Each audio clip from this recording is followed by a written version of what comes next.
صفحه نمبر 8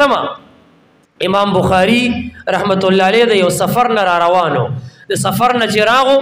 د مریدان د شاګردان د کلیوال خي طرف او ګس طرف ته صفونه جوړي صفونه ولاړ دي چې امام بخاری راغې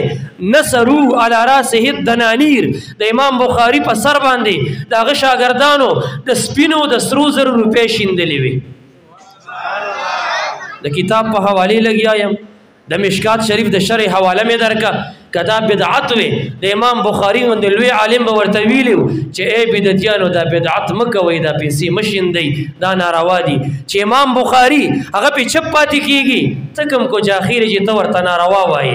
دویم دلیل ترمذی شریف دویم جلد ابواب المناقب باب مناقب عثمان رضی الله عنه د تبوک د چاندی ترغیب چې محمد مصطفی صلی الله علیه وسلم صحابو ته ورکي عثمان ابن عفان راضی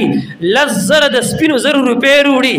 ونصر فی حجر النبی الدنانیر محمد مصطفی صلی الله علیه وسلم ناسو عثمان ابن عفان سے ولاړو او د برنه دغه پغی کې د سپینو زر روپې ور وشندلې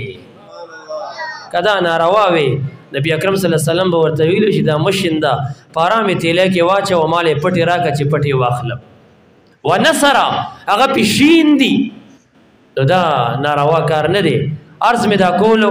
چې دا څوک په داسې جلسو باندې اعتراضات کوي نو هغه په دې میاش کې څه کوي ویروي میلاد شریف مونږ نه کوو مونږ د سیرت جلسه کوو سیرت النبی کانفرنس